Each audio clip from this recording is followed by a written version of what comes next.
परम पूज्य श्री साहिब जी, मंगलमय पूजनीय संत समाज, सम्माननीय सज्जनों एवं साधना संपन्न भक्तिमयी देवियों,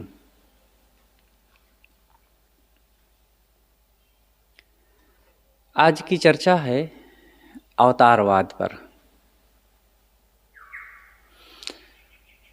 सद्गुरु कहते हैं, बिन पारख अवतार अनेका, भये गए नहीं छूटे शोका। गुरु पारख बिन सबहि भुलाने, द्वंद अनेक सहे भर माने। संसार में ईश्वर कहे जाने वाले अवतारी पुरुष बहुत हुए, परंतु यथार्थ ज्ञान के बिना, यथार्थ ज्ञान का मतलब आत्मज्ञान के बिना वे भी शोक से और दुखों से छुट्टी नहीं पाए। उनके जीवन में भी क्लेश, शोक, चिंता, पीड़ा, अशांति बनी रही। यथार्थ ज्ञान के बिना सब जीव भूले हैं और भ्रम में पड़े हुए हैं, अनेक दुख सह रहे हैं। इसलिए यथार्थ ज्ञान की जरूरत है। अवतारी कहलाने की, भगवान कहलाने की या किसी भगवान अवतारी के पीछे दौड़ने की जरूरत नहीं है। आप किसी भगवान के पास जाकर के क्या चाहेंगे? सुखी रहना ही तो चाहेंगे। अगर ये पता चल जाए कि वो भगवान बहुत समर्थ तो हैं, लेकिन उनके पास जाने से दुख बढ़ जाता है, तो भगवान को छोड़ देंगे। भगवान के पास जाने का मतलब है कि हमारा दुख मिट जाए। तो ये बात को अच्छी तरह से समझ लेना चाहिए कि दुख मिटने का उपाय कोई भगवान के पास जाना नहीं है। दुख मिटने का उपाय है अपने पास आने का, अपने आप को जानने का, अपने जीवन को पवित्र बनाने का, मन इंद्रियों को संयमित करके अपने स्वरूप का बोध प्राप्त करने का। अवतार कहते हैं नीचे उतरने को। कोई परमात्मा था, वो अपने गुणों को घटा करके अपने उस दिव्य स्थिति से नीचे उतर आया। नीचे उतर आने का मतलब वो देह धारण करके आ गया। क्यों आ गया?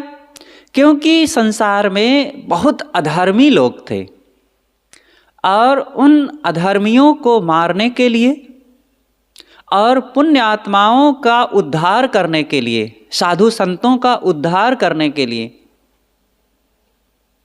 और धर्म की स्थापना करने के लिए भगवान जो है अवतार लेता है। इसलिए कहा गया है गीता में, यदा यदा हि धर्मस्य ग्लानिर्भवति भारत, अभ्युत्थानं धर्मस्य तदात्मानं सृजाम्यहम्। पवित्राणाय साधूनां विनाशाय च दुष्कृतां, धर्म संस्थापनार्थाय संभवामि युगे युगे। मतलब, हे भारत, भरतवंशी अर्जुन होने से उनको भारत भी कहा जाता है। एक नाम अर्जुन का भारत भी है, क्योंकि वो भरतवंशी थे। तो हे भारत, जब जब धर्म की हानि और अधर्म की वृद्धि होती है, तब तब ही मैं अपने स्वरूप को रचता हूँ। महाराज श्री कृष्ण यहाँ पर अवतारी पुरुष हैं, तो वो अपने आप को ईश्वर सिद्ध करते हुए कहते हैं कि जब जब संसार में अधर्म बढ़ जाता है और यहाँ पर साधु महात्मा लोगों को दुख बढ़ने लगता है, तब मैं अपने आप को रचता हूँ, अपना दूसरा रूप रचता हूँ, अर्थात प्रकट होता हूँ। दुष्टों के संहार करने के लिए, धर्म की स्थापना करने के लिए और संतों का उद्धार करने के लिए मैं युग युग में प्रकट होता हूँ। गोस्वामी तुलसीदास जी ने भी इसी की हिंदी में अनुवाद कर दिया है जब जब होए धर्म की हानि, बाढ़े असुर अधम अभिमानी, तब तब प्रभु धरि मनुज शरीरा, हरहि कठिन भव संभव पीरा। उपर्युक्त उदाहरणों से यह सिद्ध हुआ कि जब जब पाप बढ़ जाता है तब तब ईश्वर अवतार लेता है। अब यह विचार करना है कि अवतारवादी सतयुग, त्रेता, द्वापर, कलयुग ये 4 युग मानते हैं। कहते हैं सतयुग में 4 चरण धर्म संपन्न था। 4 युगों में से जो प्रथम है वह है सतयुग, और सतयुग में चारों चरण धर्म से संपन्न था। धर्म ही धर्म सब कोई करते थे।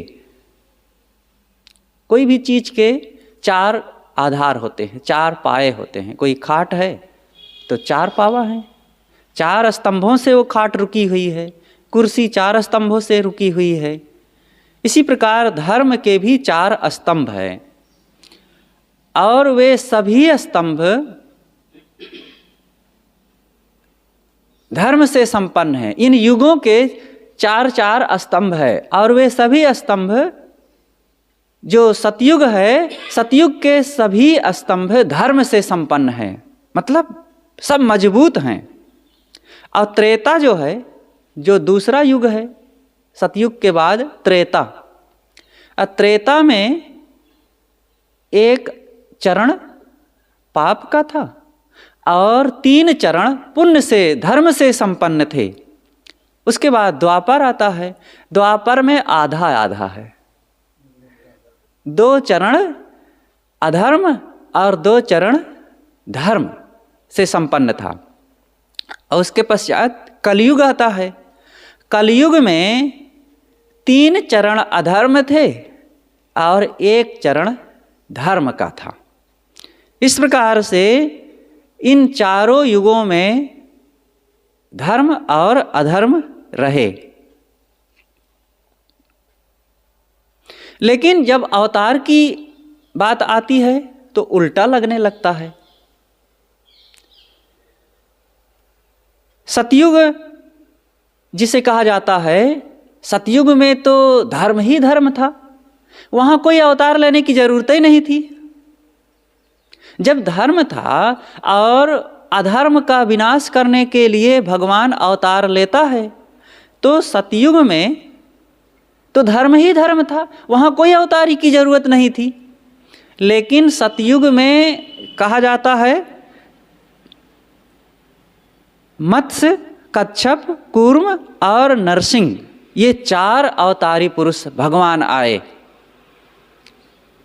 अब पता नहीं कौन सा अधर्म मिटाने के लिए सतयुग में ये दौड़े चले आए हैं। और त्रेता में जहाँ पर 1 चरण केवल अधर्म था, और उसमें भी श्री राम आ गए अवतार लेकर के, और परशुराम जी आ गए, वामन आ गए, ये 3 अवतार आए। और द्वापर में आधा आधा था, तो कृष्ण तथा बलराम ये 2 अवतार आए। जबकि अब द्वापर में तो आधा पाप था, आधा अधर्म था, और आधा ही मात्र धर्म था। अब यहाँ पर तो कई अवतारों की जरूरत होना चाहिए, 5-6 अवतार होना चाहिए कम से कम। लेकिन 2 ही आए, श्री कृष्ण और बलराम जी। और कलयुग में धर्म है ही नहीं, केवल अधर्म ही अधर्म है। और यहाँ पर 1 अवतार केवल कल की, और वो भी अभी तक हुआ नहीं है। इतने पता नहीं लाखों साल बीत गए हैं कलयुग के, और इसमें एक ही अवतार लेने की बात है और अभी तक हुआ नहीं है। और यहाँ पर केवल एक ही अवतार आएगा, और जबकि यहाँ पाप है, पाप है। तो ये भगवान लोग भी कैसे हैं? अधर्म से डरते हैं क्या कि जहाँ अधर्म ज़्यादा होगा वहाँ ज़्यादा नहीं जाएंगे, धर्म में जाएंगे? तो काहे, किस रोग की वे दवा हैं? आखिर रोग मिटाने के लिए आ रहे हैं ना, अधर्म रूपी रोग को मिटाने के लिए यहाँ साधु संतों धार्मिकों का उद्धार करने के लिए आते हैं। तो यहाँ तो कम से कम 10-12 अवतारों की ज़रूरत है। और फिर जो भगवान है, अरे वो भगवान कैसा होगा?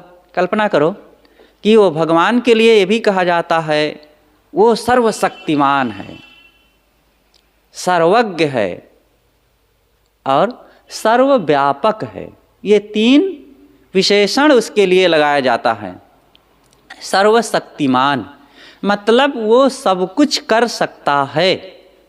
जब सब कुछ कर सकता है तो देह धारण करने की क्या जरूरत है? जहाँ है वहीं से एक संकल्प मात्र से वो यहाँ सब कुछ को बदल सकता है।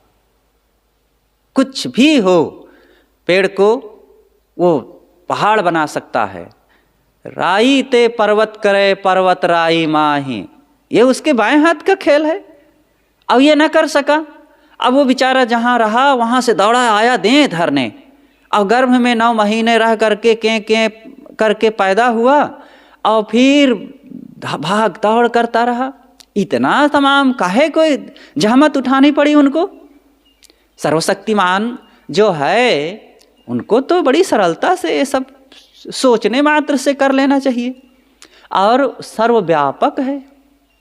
सर्वव्यापक का मतलब सब जगह है वो जल में, थल में, नभ में और धरती पर और कण कण में, रग रग में, हर जगह वो है। तो सब कुछ वो सर्वज्ञ भी है, जानता भी सब कुछ है। तो सब जानता है कि ये अब वहाँ पर पाप होने वाला है। अरे वो जब सबके अंदर में बैठा सबको जानता है, रग रग में है, तो एक चोर जब चोरी करने की बात को सोचा उसी समय उसके उस सोच को बदल देना चाहिए। और जब वो सबरी खोजने के लिए चला कि सेंध काटना है, उसकी सबरी को गुम कर देना चाहिए। और जैसे ही चला वहाँ से उसके पैर को पंगु कर देना चाहिए, लेकिन नहीं कर पाया। एक चोर चोरी करने के लिए चला, सामान लेकर के, एक हत्यारा हत्या करने के लिए चला, उस जानवर के पास पहुंचा, उस बात को बहुत पहले से सोचा, वो काम को किया। काम करने के बाद जब फिर उसको पता चला तो बहुत दिन के बाद फिर वो आया, तब उसको कुछ सुधार किया कि ना किया कि दूसरे को भेजा।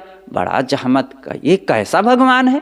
सर्वशक्तिमान है, सब कुछ कर सकता है, सर्वज्ञ है, वो जानता था और सर्वव्यापक है, वहाँ भी था और कर ना सका कुछ।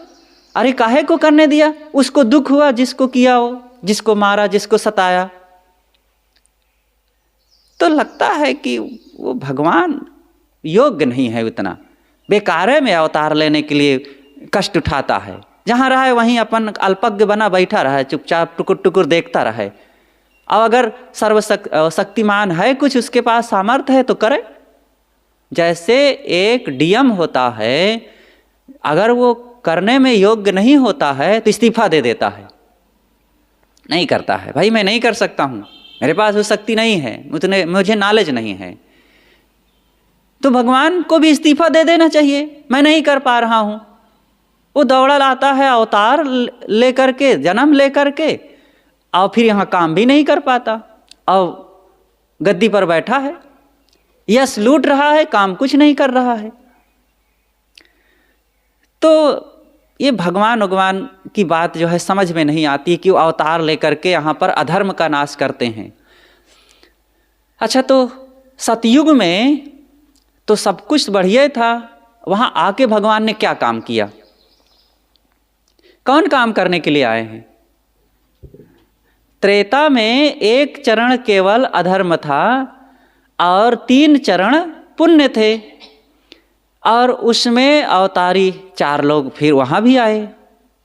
और महाराज श्री राम जब उसी त्रेता में हुए हैं तो दशरथ जी के पास विश्वामित्र जी आए और दशरथ जी से कहते हैं कि राजन, मैं यज्ञ करता हूँ तो राक्षस लोग बहुत विघ्न डालते हैं, आप हमें राम को दे दीजिए, राम रक्षा करेंगे।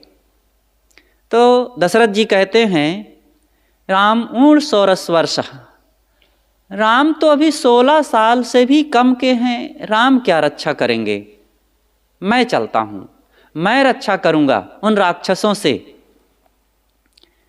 तो विश्वामित्र जी कहते हैं नहीं नहीं, राम समर्थ हैं, राम योग्य हैं, राम अवतारी पुरुष हैं और वे कर लेंगे। तो दशरथ जी को पता नहीं था कि मेरा बेटा अवतारी पुरुष है, विश्वामित्र जी जानते थे। तो वो राम को ले गए। तो राम और लक्ष्मण दोनों गए। जब रास्ते में चलते हैं, विश्वामित्र जी आगे आगे जा रहे थे, राम पीछे थे, उनके पीछे लक्ष्मण थे। तो रास्ते में देखते हैं कि एक जगह हड्डियों का टाल लगा हुआ है।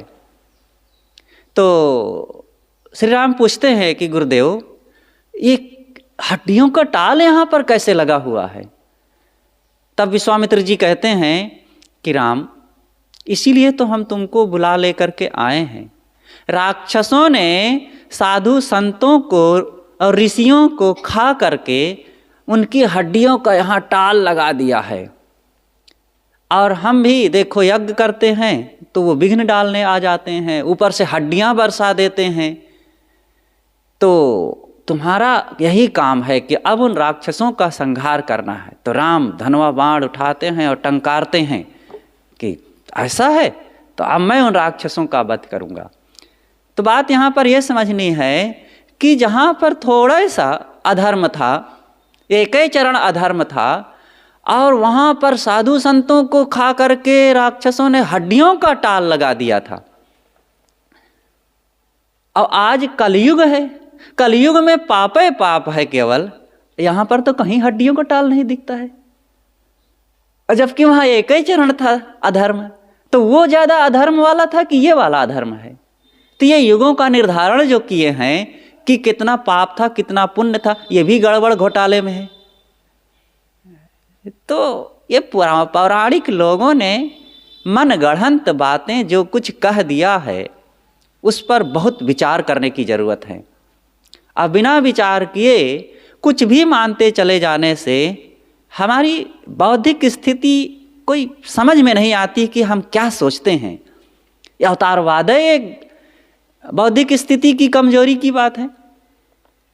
विवेक पूर्वक सोचे समझें, बिना विचार पूर्वक समझे सब कुछ यहाँ पर हमारे जीवन में अव्यवस्था रहती है।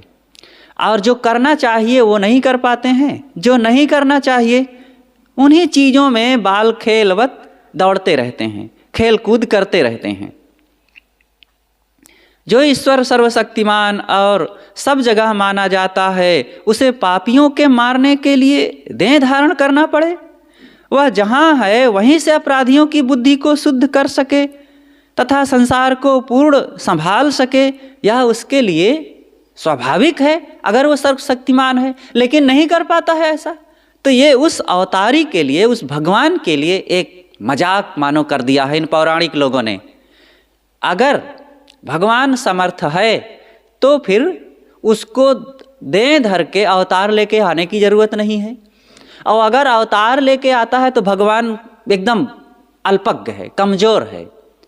जैसे हम मनुष्य लोग हैं, यहाँ बैठे हैं और वहाँ क्या हो रहा है घटना नहीं जानते हैं, जा करके देखते हैं, अथवा कोई सूचना लाता है, समय बीतता है, तब पता चलता है, फिर उस पर ठीक किया जाता है। आज ऐसे ही तो होता है, कहीं दंगा हो गया तो फ़ोन किया गया डीएम के पास अथवा मंत्री के पास, तो फिर मंत्री तुरंत वहाँ पर कमांडो भेजता है, फोर्स भेजता है, और काफ़ी तब तक दंगा बढ़ गया होता है और फिर समय से ठीक होता है। बाद में या तो कर्फ्यू लगा दिया जाता है, क्योंकि ये सब अल्पज्ञ मनुष्यों की व्यवस्था है, सब नहीं जानते हैं। लेकिन जो भगवान है, अवतारी पुरुष है, परमात्मा है, अरे वो उसको अवतार लेने की बात ही नहीं। जो परमात्मा जहाँ है वहीं से सब कुछ जानता है, तो उसके लिए ये सब बातें करना तो उचित नहीं लगता है। ऐसा लगता है कि बड़ा कमज़ोर वो भी है, यहाँ तक कि वो आया देखने तो भी ठीक नहीं कर पा रहा है। एक डीएम, एक राजा, एक मंत्री तो ठीक करवा देता है फोर्स लगवा करके, लेकिन वो भगवान अवतारी आज तक ठीक ही नहीं कर पाया है। क्या ठीक किया है?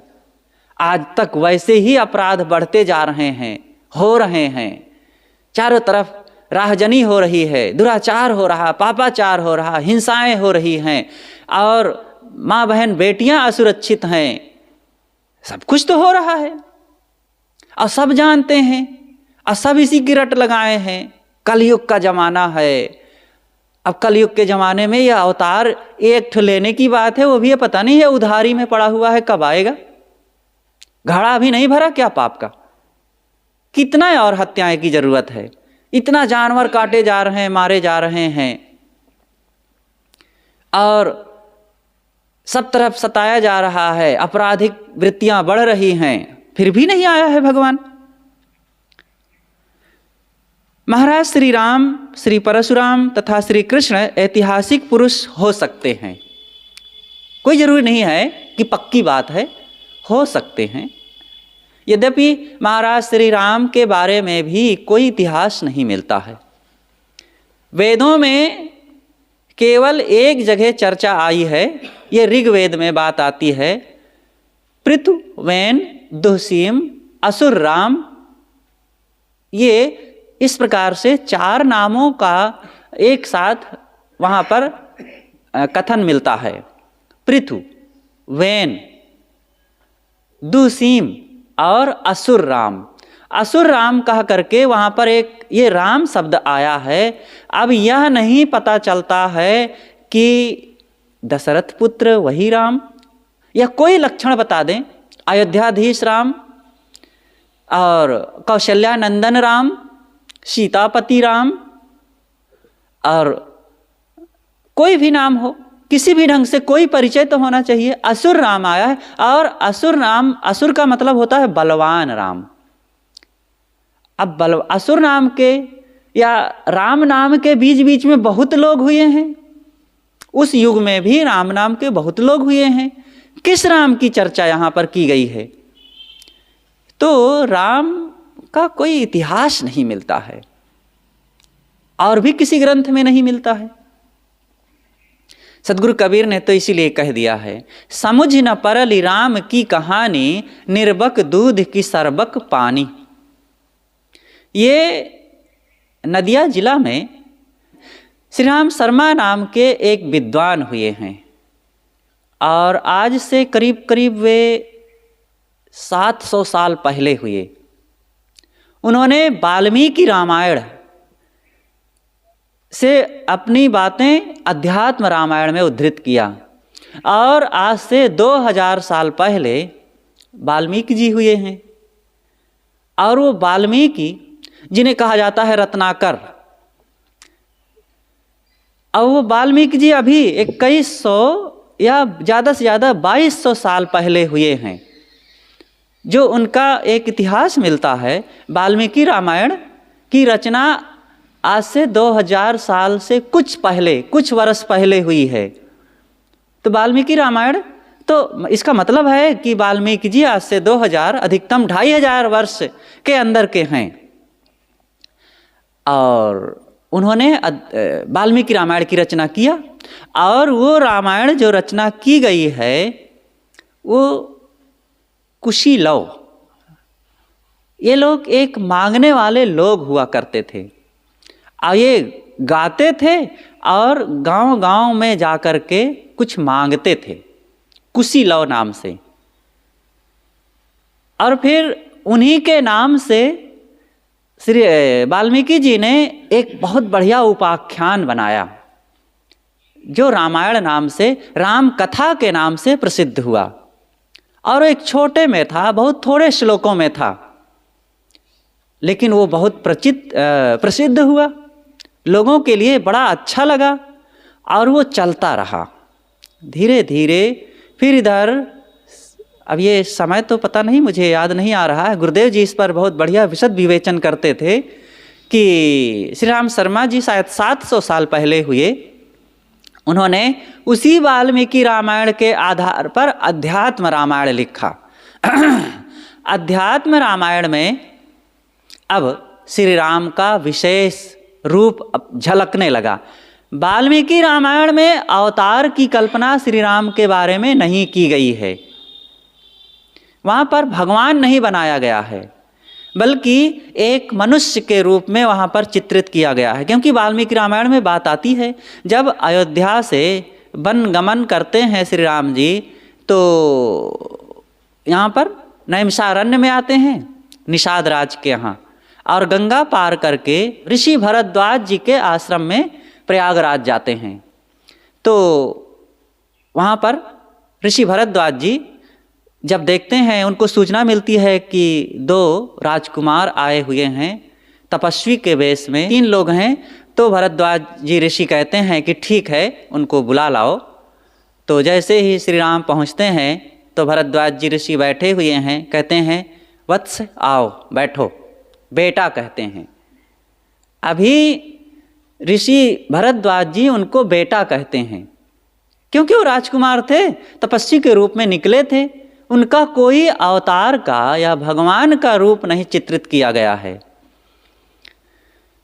और धीरे धीरे फिर वहाँ कुछ रह करके 1 रात या 2 रात रुक करके फिर आते हैं, जमुना पार करते हैं, चित्रकूट की यात्रा करते हैं।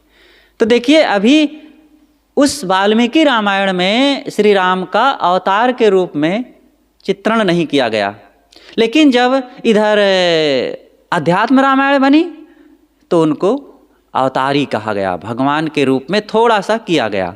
और उसके करीब 200 साल बाद गोस्वामी तुलसीदास जी हुए, और अध्यात्म रामायण से फिर इन्होंने मानस लिखा, रामचरितमानस। तब इसमें फिर उनका अवतारवाद और भगवान का जो रूप है खूब कस के उन्होंने गढ़ा है। और फिर उन्होंने कहा ते नरसु कर स्वान समान, और फिर खूब लंबा उन्होंने कहा कि वो मनुष्य पशु है, सुअर है, कुत्ता है, गधा है, जानवर है, मूर्ख है, नालायक है, कि जो उस सरयू के किनारे छोटे छोटे कदमों से पनही पहन करके, धनुष बाण ले करके और जो खेलता है, उस श्री राम को जो अवतार नहीं मानता, भगवान नहीं मानता, परमात्मा नहीं मानता, परब्रह्म नायक नहीं मानता है, इस सृष्टि का चलाने वाला नहीं मानता है, वो ये है। मतलब 2 दर्जन गालियां उन्होंने दिया है।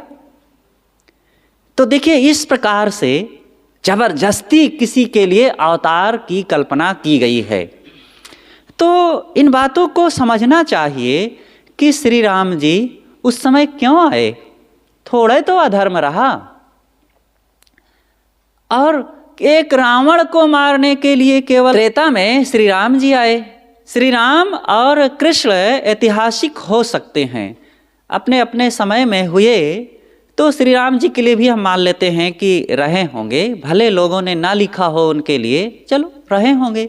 लेकिन उनकी और कई बातें भी समझ में नहीं आती हैं कि ऐसा कैसे हुआ होगा। उनके जन्म के बारे में भी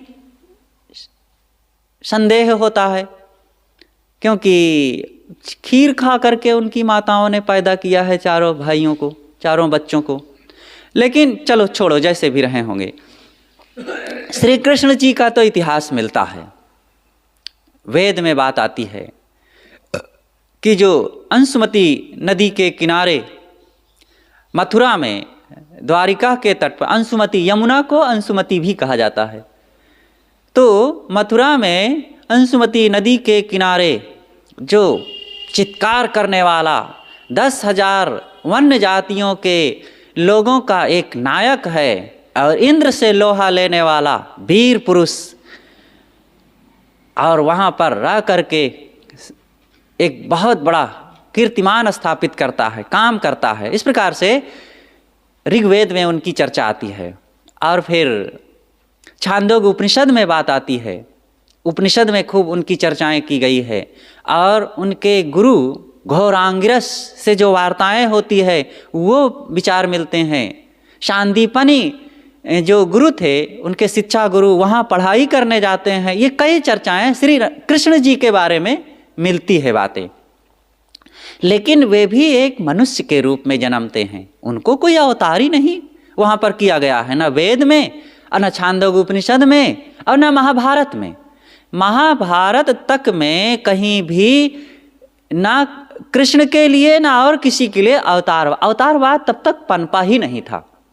अवतारवाद तो ये अभी से हुआ है। 2500 वर्ष के अंदर की बात है। और ये चर्चा थोड़ी सी हम और कर दें कि ये अवतारवाद की कल्पना क्यों की गई, कारण क्या है। अवतार और उत्तार ये दो शब्द आते हैं और दोनों का अलग अलग अर्थ होता है। अवतार का अर्थ होता है ऊपर से नीचे आना।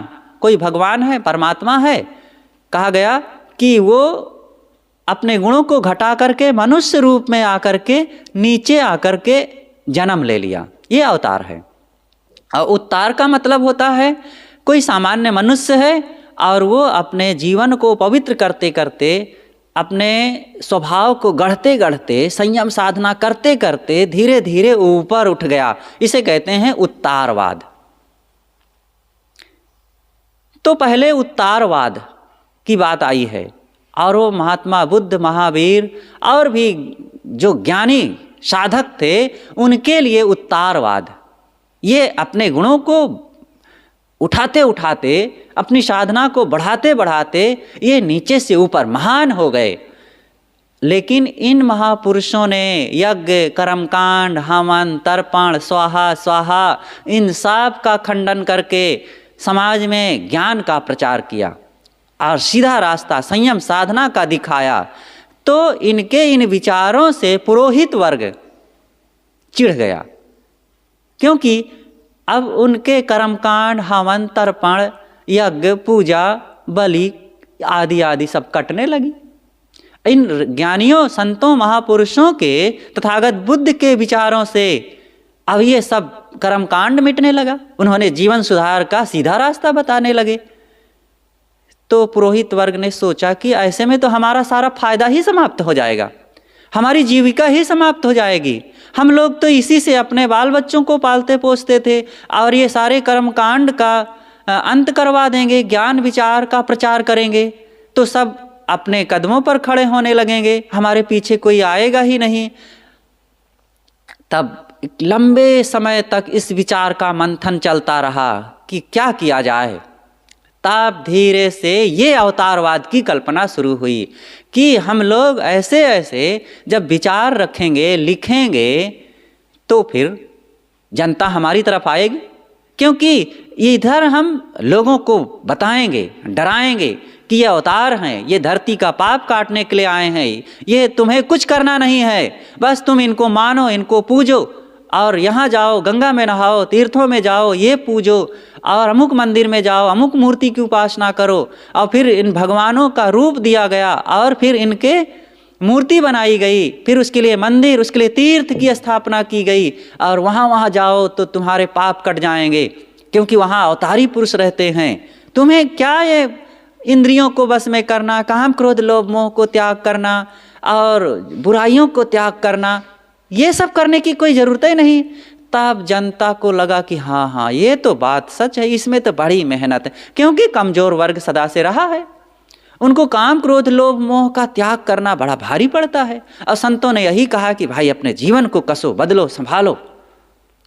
अब जो साधक होते हैं, बलवान लोग होते हैं, समझदार लोग होते हैं, विवेकी होते हैं, तो ये काम करके अपने जीवन को महान बनाते हैं। लेकिन जो कमज़ोर वर्ग होता है, सब सदैव ऐसा एक वर्ग रहता ही है, आज भी है, तो उनको ये सब नहीं, खाओ पियो मौज करो और जैसा चाहे वैसे जियो।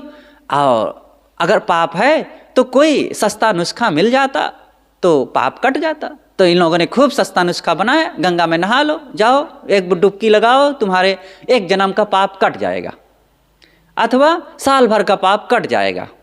अगले साल फिर हम पूरा पाप करेंगे और अंतिम में जाके फिर गंगा में नहा लेंगे, फिर पाप कट जाएगा। तो इस तरीके से ये अवतारवाद पनपा।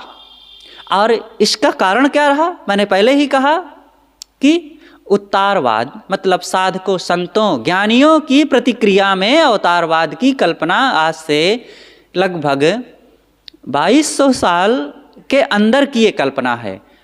और ये मंथन चलता रहा और फिर ये मध्य युग में आज से 1800 साल पहले के लगभग ये पुराणों की कल्पनाएं हुई। 400 वर्षों तक ये पुराण लिखे जाते रहे और उसमें ये खूब तमाम देवी देवता, भगवान भवानी और तीर्थों की, मंदिर मस्जिद की बात नहीं है, मंदिरों की और अनेक अवतारों की खूब कल्पना हुई और ये सब की लोगों ने चर्चाएं लिख करके समाज में इसका खूब प्रचार किया।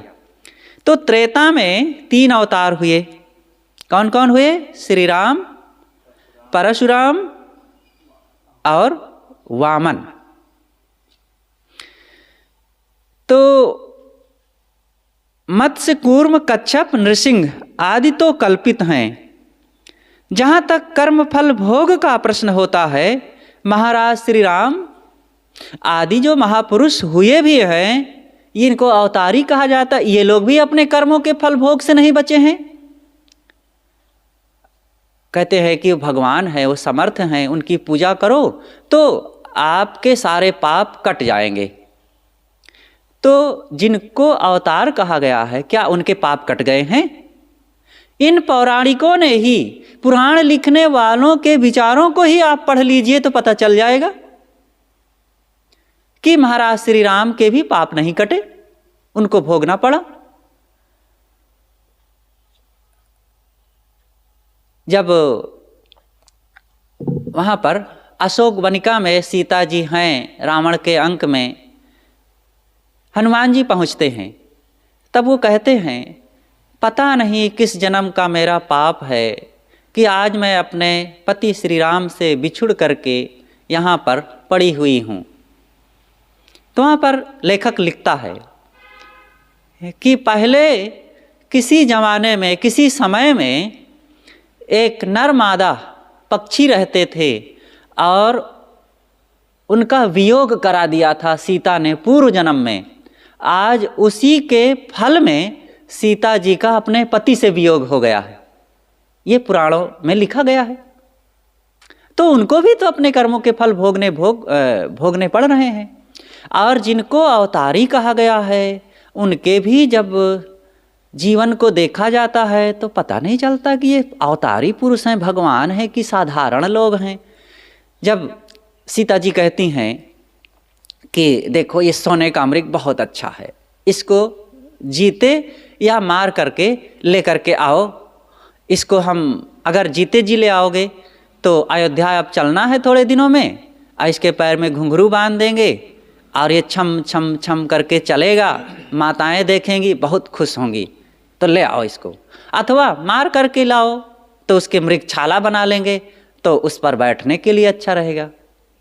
अब श्री राम जी धनुआ बाण उठाते हैं और चल देते हैं। अब वो तो सर्वज्ञ हैं, परमात्मा है, सीता जी ना जानती रही हो कोई बात नहीं, श्री राम जी तो परमात्मा है, वो तो भगवान है, वो तो सब कुछ जानते हैं। तो उन्होंने नहीं कहा है। लक्ष्मण जी जान गए, श्री राम जी नहीं जान पाए। लक्ष्मण जी कहते हैं, भैया सोने का मृग नहीं होता है कुछ इसमें दाल में काला, इसके पीछे जाना ठीक नहीं, हम लोग जंगल में हैं, यहाँ खतरा है, आपका जाना उचित नहीं है। तो श्री राम जी कहते हैं, नहीं लक्ष्मण, सीता का बहुत मन है और ये बहुत सुंदर मृग है, इसको मैं अभी लाता हूँ, चाहे मार करके या तो जीते जी पकड़ करके। अब वो चल दिए। उनको जाना चाहिए कि मारीच का ये छल है, वो राक्षस था और वो सोने का मृग बन करके यहाँ पर आ गया है हमको धोखा देने के लिए, जाना चाहिए। इसीलिए महाभारत में ये बात आई है। महाभारतकार ने श्री राम की अल्पज्ञता पर एक बड़ा बढ़िया मंत्र लिखा है। असंभवे हेममय जंतोष तथापि रामो लुलभे मृगाय प्राया समासन्न पराभवाणाम धियो विपर्यस तत्रा भवन्ति। महाभारतकार कहते हैं कि हेममय से जंतोष, हेममय मतलब सोने का मृग होना असंभव है, फिर भी तथापि रामो लुलुभे मृगाय, फिर भी श्री राम उस सोने के दिखते हुए मृग के पीछे लुभा गए और दौड़े चले गए मारने के लिए। प्रायः समासन्न, सही बात है, जब सम आसन्न निकट आ जाता है, क्या आ जाता है? पराभवाणाम, पराभव, पतन। पतन जब निकट आ जाता है तो बुद्धि विपरीत हो जाती है। ये महाभारत में ये बात आई है कि विनाश काले विपरीत बुद्धि। तो इसी बात पर एक बार गुरुजी प्रवचन कर रहे थे तो ये बात कहे, इस श्लोक को भी कहे, और उन्होंने कहा कि विनाश काले विपरीत बुद्धि। महाराज श्री राम के जब पतन का समय आया तो उनकी भी बुद्धि विपरीत हो गई। तो बाद में गुरुदेव जी शाम को छत पर खाट बिछा करके विश्राम कर रहे थे, तो हम उनके पास गए और पूछे कि गुरुदेव जी आप कह रहे थे कि जब विनाश का समय आता है तब बुद्धि विपरीत हो जाती है। अब ऐसा अगर है तो कोई कितना साधन भजन करे और जब उसके विनाश का समय आएगा तो बुद्धि तो विपरीत हो जाएगी, तो विनष्ट हो जाएगा, और फिर उसके साधन भजन करने का फिर क्या मतलब होगा। तब गुरुदेव जी ने कहा कि बेटा ये कथन पर जोर डालने के लिए ऐसे व्यंगात्मक ढंग से कहा गया है कि विनाश काले विपरीत बुद्धि ही, विनाश का समय आता है तो बुद्धि विपरीत हो जाती है। लेकिन हकीकत में यह है कि जब बुद्धि विपरीत होती है तब विनाश आता है। तो श्री राम का क्या हुआ, बुद्धि विपरीत हो गई, तब वे दौड़े चले गए मृग के पीछे उसको मारने के लिए। फिर उनका अवतारवाद कहाँ गया, भगवान की जो उनकी कल्पना की गई है वो शक्ति कहाँ चली गई। इसलिए ये अवतारवाद भी एक बकवास है। इन चीज़ों के चक्कर में नहीं पड़ना चाहिए समझदार को। कोई अवतार आपके पाप को काटने वाला नहीं है। श्री राम जी को अपने कर्मों के फल भोगने पड़े, जब वो देखो अन्यथा किए और वहाँ चले गए तो उसके परिणाम में श्री राम जी जंगल जंगल रोते रहे, सीता जी रावण के अंक में पड़ी रोती रहीं, और हे खगमृग हे मधुकर श्रेणी तुम देखी सीता मृग नयनी। अब देखो, अब अवतारी भगवान जिनको कहा जाता है, अब वे ये भी नहीं जान पाए कि कहाँ गई सीता, कौन ले गया सीता को। आपकी पत्नी खो जाए तो आप लोगों से पूछेंगे, हम कहते हैं चलो बहुत भावुक हो रहे हैं तो गाय घोड़े बंदर से पूछ लेंगे, लेकिन पेड़ पौधों से तो नहीं पूछेंगे ना, पहाड़ों से तो नहीं पूछेंगे ना। लेकिन महाराज श्री राम जी अवतारी पुरुष हैं, एक तो वो जान न पाए कि कौन ले गया, और फिर जब पूछ रहे हैं तो पशुओं से पूछ रहे हैं, पक्षियों से पूछ रहे हैं, पेड़ों से पूछ रहे हैं। बड़ी विचित्र बात है, वो क्या बताएंगे। और जान भी नहीं पाए, काफ़ी दिन बीतने के बाद सीते, और फिर देखो अवतारी पुरुष हैं, भगवान हैं, और एक पत्नी के लिए मार बिलख बिलख के रो रहे हैं, कहाँ गई सीते, काहे को रो रहे हैं, आप तो भगवान हैं, आपको पत्नी उतनी की जरूरत ही नहीं है। और फिर आपके पास तो अपने कल्पना में या एक उन्मेष मात्र से आप एक का जितना चाहे पत्नी बना लीजिए, जरूरत है आपको तो बना सकते हैं। इन बातों से लगता है कि महाराज श्री राम भी मनुष्य हैं, और वे मनुष्य के रूप में उनको यहाँ पर सारी बातें, इन अवतारवादी लोगों ने ही तो पुराण लिखा है, और उन्हीं के बातों से यह सिद्ध हो जाता है कि अवतारवाद बिल्कुल गप्प है। जहाँ तक कर्मफल भोग की बात आती है, महाराज श्री राम आदि सभी ने कर्मों का फल भोग भोगा। जो पुराण रामायण आदि में विदित है, कल्याण उन्हीं का संभव हुआ है, और हो सकता है जो सच्चे सद्गुरु तथा संतों की भक्ति उपासना कर समस्त दोषों को प्रयत्नपूर्वक त्यागते हैं और स्वरूप ज्ञान को प्राप्त कर उसमें स्थित होते हैं। देखो, समय समय से अनेक प्रकार के लोग हुए हैं। उस समय में भी एक तरफ ये अवतारवाद की कल्पना, जो पुरोहित वर्ग था, समाज में अपना वर्चस्व कायम करके लोगों से धन रुपया पैसा और मान सम्मान जैसे तैसे ऐंठना चाहता था, तो उस समाज ने, उस वर्ग ने ये सारी बातें लिखा। लेकिन उसी समय में अथवा उसके बहुत पहले भी ज्ञान की, विवेक विचार की, हकीकत की, सच की बातें भी तो लिखी गई है। इन अवतारवाद की कल्पना से बहुत पहले ही हमारे ऋषियों ने क्या कहा है, उन बातों को हम जरा याद करें। उनको भूल गए, अरे झूठे बकवास की बातों में पढ़ करके इसी में हम बहाने लग गए। देखो हमारे ऋषियों ने क्या कहा है, आत्मानं चेद विजानीयात् अहमस्मीति पुरुषः किमिच्छन् कस्य कामाय शरीरमनुसंजरेत्। देखो हमारे ऋषि कहते हैं आत्मानं चेद विजानीयात्, विजानीयात् अच्छी तरह से जिसने जान लिया है, आत्मानं आत्मा ही श्रेष्ठ है, आत्मा ही महान है, वही सर्वोपरि है। किमिच्छन्, फिर वो समझदार ज्ञानी पुरुष किस इच्छा से, किमिच्छन् कस्य कामाय, कौन सी कामना लेकर के, शरीरम शरीर के पीछे, अनुसंजरेत पढ़ करके, यहाँ इसकी आसक्ति मोह बना करके, इसकी तमाम जरूरतों को लेकर के अन्यथा करते हुए अपने ऊपर जन्म मरण का बुखार चढ़ाए रखेगा। ज्वरेत, ज्वर कहते हैं बुखार को। तो कितना बढ़िया बात कहते हैं कि जिसने अच्छी तरह से इस आत्मा को जान लिया है कि मैं ही श्रेष्ठ हूँ, वो किस कामना, किस कल्पना और किस भूख से इसके कल्पनाओं में पड़ करके, देह के भोगों के पीछे पड़ करके अपने ऊपर जन्म मरण का चक्कर चलाता रहेगा। बहुत बढ़िया बात है। और दूसरी तरफ देखो कहते हैं कि यदा पंचावतिष्ठन्ते ज्ञानानि मनसा सह बुद्धिश्च न विचेष्टति तामाहु परमाम गतिम। यदा, जब पंचावतिष्ठन्ते, पांच अवतिष्ठित हमारे पास जो हैं ज्ञानानि, ज्ञानेन्द्रियाँ, मनसा मन च, और बुद्धिश्च बुद्धि भी, न विचेष्टति उसको क्यों चंचल करेगा। जिसने ये समझ लिया है कि मैं ही सर्वोपरि हूँ, वो किस कारण से अपने ज्ञान इंद्रियों को, मन को और बुद्धि को चंचल करेगा। बुद्धिश्चा, ऋषि कहते हैं यदा पंचावतिष्ठन्ते ज्ञानानि मनसा सा बुद्धिश्चा न विचेष्टति तामाहु परमाम गतिम। जब उसकी ये सारी चीज़ें चंचल नहीं होंगी तब शांति की दशा आएगी। इसे ही कहते हैं परम गति।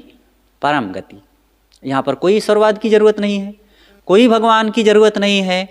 सीधी सी बात है, अपने मन को, अपनी इंद्रियों को, अपनी बुद्धि को ठीक कर लो, बस हो गया। अंदर में ही उसके दर्शन होने लग जाएंगे, आत्मदर्शन। हमारे ऋषियों ने क्या कहा है, अंतः शरीरे ज्योतिर्मयो ही शुभ्रो यम पश्यन्ति यतयः क्षीण दोषाः। अंदर में ही वो एक ज्योतित ज्ञानवान आत्मा बैठा हुआ है। उसके लिए साधना का एक क्रम बताते हैं ऋषि। लभ्यस्तपसा है सात्मा सम्यक ज्ञानेन ब्रह्मचर्येण नित्यम। लभ्यस्तपसा, लाभ प्राप्त होगा कैसे, तपसा, तप करने से। पहले साधक को तप करना चाहिए। हे सात्मा, आत्मलाभ प्राप्त तब होगा जब आप तप करेंगे। सम्यक ज्ञानेन, और उस आत्मा का सही ढंग से ज्ञान होना चाहिए। और ज्ञान हो, तपस्या हो, साथ साथ ब्रह्मचर्येण, ब्रह्मचर्य का पालन हो। अब इसके लिए विशेषण लगाते हैं नित्यम, नित्य का। आपकी तपस्या, आपकी जो आत्मज्ञान की बात है, जानने की ये आत्मज्ञान और ब्रह्मचर्य का नियम, ये खंडित ना हो, ये नित्य का हो, नित्यम। लभ्यस्तपसा आत्मा सम्यक ज्ञानेन ब्रह्मचर्येण नित्यम, नित्य के लिए हो। तब क्या होगा, अंतः शरीरे, अंतः शरीरे ज्योतिर्मयो, जो शरीर के अंदर में ज्योतित एक आत्मा है, ही शुभ्रो, बहुत शुभ्र चमकदार है। यम पश्यन्ति, फिर उसके दर्शन होंगे, उसको देख सकोगे। यतयः, जब धीरे धीरे, यतयः धीरे धीरे, क्षीण दोषाः, यत्नपूर्वक धीरे धीरे दोषों को क्षीण कर दोगे, तब उस आत्मा का साक्षात्कार होगा। ये आत्म साक्षात्कार की कितनी बढ़िया बात हमारे ऋषियों ने कहा है। इन सब बातों को हम भूल गए। बस हम नाम जप लें, मंत्र जप लें, गंगा में नहा लें, माला फेर लें, चंदन टीका लगा लें, तब पाप कट जाएगा। ऐसे पाप वाप नहीं कटता है। तो मैं कह रहा था कि प्रयत्नपूर्वक साधना करने से स्वरूप ज्ञान होगा, न कि इन पुराणपंथी विचारों में लग करके। 2-4 अपवादों को छोड़कर महाराज श्री राम का जीवन गृहस्थों के लिए आदर्शपूर्ण है। ठीक है, कुछ ऐसी बातें हैं जो श्री राम जी की बातों को छोड़ देना चाहिए। यहाँ पर साहिब जी ने कह दिया है कि 2-4 अपवादों को छोड़ करके श्री राम जी का जीवन निश्चित ही बहुत ही आदर्शपूर्ण है और हम सबके लिए वो श्रद्धेय हैं, महान हैं, अगर वे हुए हैं तो।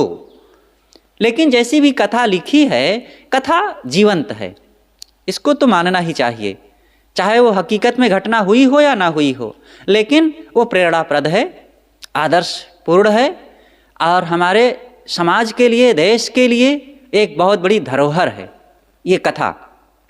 और इससे हमें शिक्षा लेकर के वर्तमान में अपने जीवन परिवार में इसका आचरण करना चाहिए। इसकी सच्चाई का पता इन अवतारों को पढ़ करके ही लग जाता है। हमारे यहाँ मनुष्य छोटा है बस, उसके अलावा मछली, कछुआ, सूअर, कोई भी हो, कामी, क्रोधी, सब महान हो सकते हैं। लेकिन हाँ, मनुष्य पूज्य नहीं, मनुष्य को नीच मानेंगे। श्रीमद् भागवत स्कंद 1 अध्याय 3 श्लोक 5 से 25 तक में अवतारों का वर्णन इस प्रकार से किया गया है। पहला अवतार सनक सनंदन सनातन सनत कुमार का है। ये किस लिए अवतार लिए हैं? कहा जाता है ये ब्रह्मचर्य पालन के लिए।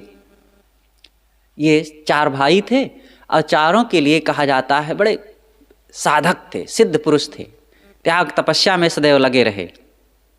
और दूसरा अवतार है सूकर। ये पृथ्वी को रसातल से लाने के लिए इनका अवतार हुआ है। सूकर मतलब सुअर, ये भी अवतार है। और तीसरा नारद जी, ये संसार में घूम घूम करके उपदेश देने के लिए, नारायण नारायण कहते हुए, मजीरा बजाते हुए सब तरफ उपदेश करते रहें, तो उपदेश के लिए इनका अवतार हुआ है। चौथा अवतार नर नारायण, ये बद्रिका आश्रम में तप करने के लिए। 5वां कपिल जी का सांख्य शास्त्र का उपदेश करने के लिए हुआ है। और 6वां दत्तात्रेय जी, ये भी उपदेश के लिए। 7वां यज्ञ जी, एक यज्ञ नाम के हुए हैं ऋषि। तो ये रुचि प्रजापति की आकुति नामक पत्नी से उत्पन्न हुए स्वयंभू अमरवंतर की रक्षा के लिए हुए हैं। 8वां ऋषभदेव, परमहंस का आदर्श दिखाने के लिए। और 9वां पृथु जी, ये पृथ्वी से औषधियों का दोहन करने के लिए इनका अवतार हुआ है। 10वां मत्स्य जी, मछली, तो ये डूबती हुई पृथ्वी को उबारने के लिए, पृथ्वी का विनाश हो रहा था तो उसका उद्धार करने के लिए, विनाश हो गया था, कोई चुरा ले गया था ना, तो उसका उद्धार करने के लिए मत्स्य का अवतार हुआ है। शंखासुर वेदों को चुरा ले गया था और मत्स्य ने वेदों का उद्धार किया और शंखासुर को मारा,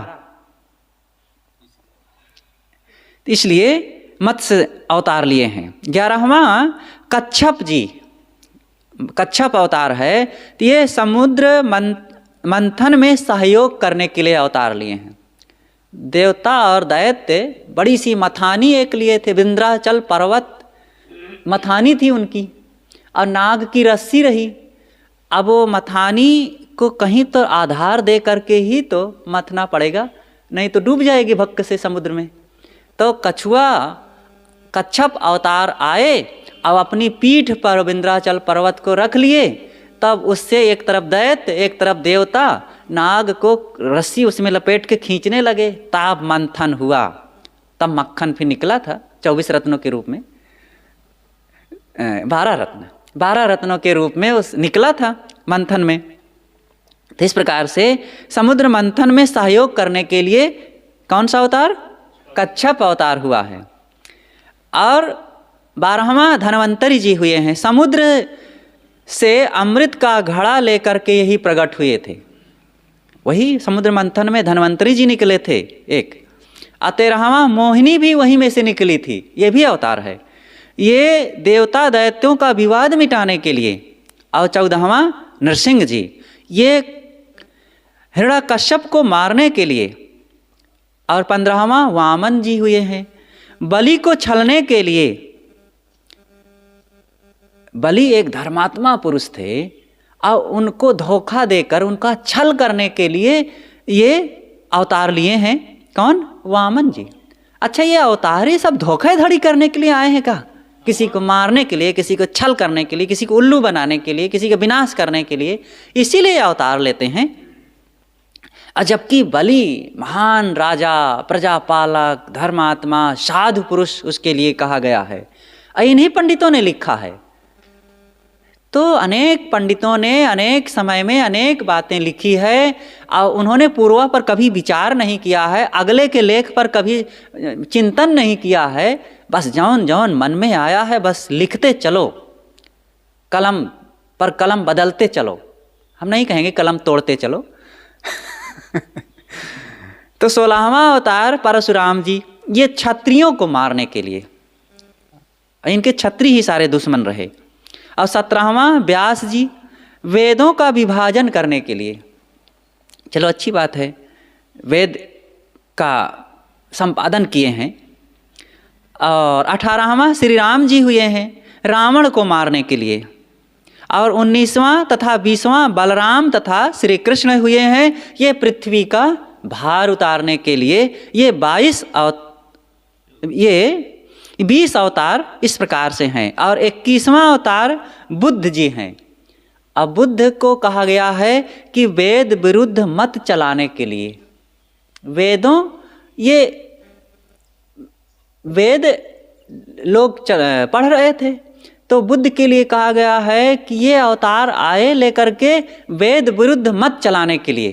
तो ये कैसे मिली मार मारी गई है। बुद्ध को तो लोगों ने अवतार कह करके पूज लिया, क्योंकि इतने समर्थवान पुरुष थे। इनका विरोध करना तो समाज में बगावत हो जाएगी।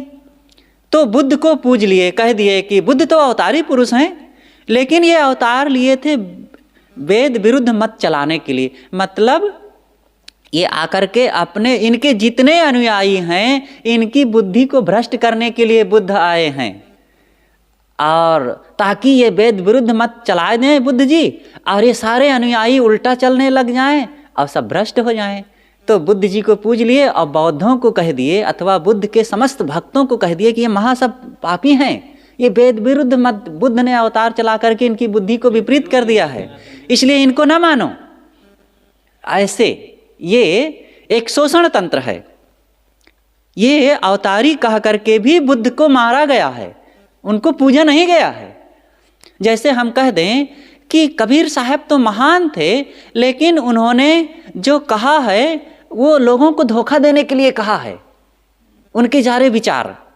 तो अब देखो, कबीर को तो हमने प्रशंसा कर दिया, लेकिन उनके सारे उपदेश को, उनके बीजक को, उनके ज्ञान को, उनके उन संतों को, उनके उन विवेकवान विचारवान साधकों को सब की हमने एक साथ हत्या कर दिया है। मतलब उन सबसे हमने अपना बाइकाट कर दिया है।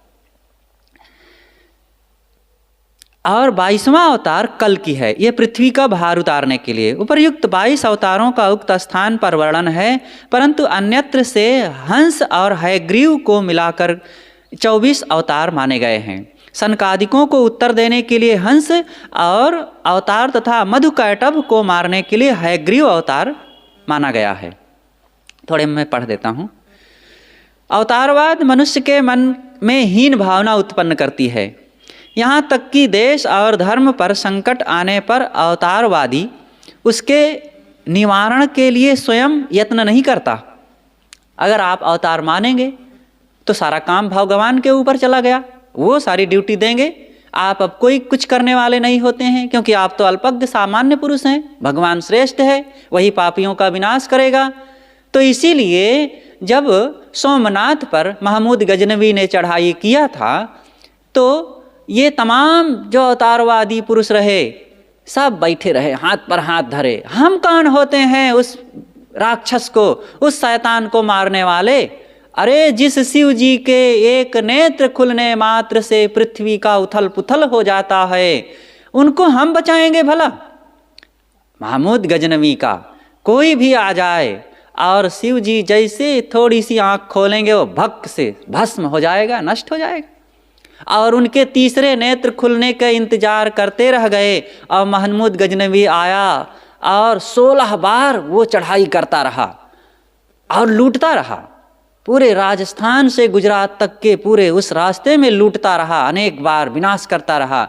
और अंततः 17वीं बार सोमनाथ मंदिर में जाकर के उसके गर्भगृह में जो ऊपर लटका हुआ खजाना था, विशाल अरबों की संपत्ति थी, सोना चांदी हीरे मोती असरफियों से जड़ा हुआ वो कलश, वो चुंबकीय आधार पर अधर में लटका हुआ। और फिर वो समझा, 16 बार उसको समझते लगा और अंततः अपने सैनिकों के साथ वो आया और उस एक दीवार को तोड़ा और धड़ाम से गिरा वो खजाना साहब को करीब 300 ऊँटों में लाद करके वो पैदल, ऊँट कोनो हवाई जहाज़ से थोड़े चलते थे। अब वो ऊँट वहाँ से अफ़गानिस्तान से हवाई जहाज़ से थोड़े आया है कि आया और सोमनाथ के पास में उतरा और लूट के फिर उड़ गया। वो ऊँटों पर कई 100 ऊँट घोड़े पैदल सेना के साथ आता था और सब में लाद करके ले गया। इतनी बड़ी यात्रा में दर्जन भर रजवाड़े पड़ते थे, राज्य पड़ते थे, छोटे छोटे रजवाड़े, और सब हाथ में हाथ धरे बैठे रह गए। कोई नहीं प्रतिरोध किया कि ये महमूद गजनवी हमारे देश का धन लूटता जा रहा है, सबको विनाश कर रहा। यहाँ सब बैठे रहे, भगवान आएगा वो सब ठीक कर देगा। अब भारत का विनाश होता रहा। उसी के बाद भारत का खूब पतन हुआ। तो इस प्रकार से अवतारवाद हमारे जीवन में हीन भावना और अकर्मण्यता पैदा करती है। यहाँ तक कि देश और धर्म पर संकट आने पर अवतारवादी उसके निवारण के लिए भी निकम्मे बने बैठे रहते हैं। वह सोचता है कि हम तुच्छ हैं, हम क्या कर सकते हैं, वो भगवान करेगा जो करना होगा। मनुष्य तब तक उन्नति नहीं कर सकता जब तक यह ना समझ ले कि मनुष्य ही महान है। किसी ईश्वर देव तथा अवतार के भरोसे सोते रहने का व्यसन बहुत बड़ा अनर्थ उत्पन्न करता है। ईश्वर देव और अवतार की कल्पना मनुष्य के मस्तिष्क के उस अंधकारमय प्रदेश से होती है जिसमें वह अपनी दुर्बलताओं को संजोकर अवकाश की सांस लेना चाहता है। यह अवतारवाद कमज़ोर मन की उपज है। जब लोग तर्क करते हैं कि आपका अवतार या भगवान या कर्म या सुख दुख या आपकी शिक्षाओं से तो कोई दुख नहीं समाप्त हो रहा, देश में कोई भलाई नहीं दिख रही है, तब कहते हैं अरे वो भगवान सब कर देगा, ज़्यादा प्रश्न ना करो, बस हो गया समाधान। जबरदस्ती चुप करा देना, डांट करके, कोई जवाब नहीं सूझता है तो भगवान की धमकी दे दी जाती है। सद्गुरु के यथार्थ ज्ञान बिना मनुष्य सांसारिक वस्तुओं का संबंध सत्य मानता है और उसके उपयोग से ही सुख की कल्पना करता है। इसलिए उन पदार्थों में स्वार्थ और अभिमान दृढ़ हो जाते हैं। माइक क्षणिक पदार्थों के स्वार्थ अभिमान में पड़ करके अविवेकवश जीव बहुत कष्ट सहता है। अतः आवश्यकता है सद्गुरु के यथार्थ ज्ञान की, जिससे मनुष्य शोक मोह से मुक्त होकर परम शांति को प्राप्त कर सके। ये सारी बातें वहाँ से उठी थी कि अपने जीवन में संयम सदाचार लाओ, सद्गुरु की भक्ति करो और स्वयं आत्मज्ञान को अपनाओ। ये 3 आधार हैं जीवन को पवित्र तथा महान बनाने के लिए। अगर ये काम नहीं करोगे तो जिसे अवतार कहते हैं, भगवान भवानी कहते हैं, वे भी दुख भोगे और अपने कर्मों के फल में पड़ करके दीनहीन लाचार हो करके यहाँ भटकते रह गए। आप कौन होते हैं? कौन आपके पाप को काट देगा? इसलिए कर्म सुधार और संयम सदाचार, और इसके लिए सद्गुरु पवित्र आत्मा संतों की भक्ति सेवा उपासना ही हमारे जीवन को पवित्र बना सकता है, महान बना सकता है। इसलिए हम लोग किसी भगवान भवानी के चक्कर में, देव गोसैया के चक्कर में और देवी देवता तीर्थ मूर्त के चक्कर में ना पड़ करके कर्म सुधार करते हुए और इसके लिए विवेकवानों की उपासना करके अपने जीवन को ऊपर उठाएं, तभी जीवन सुखी और महान बन सकता है। बस बोलिए सद्गुरुदेव की जय।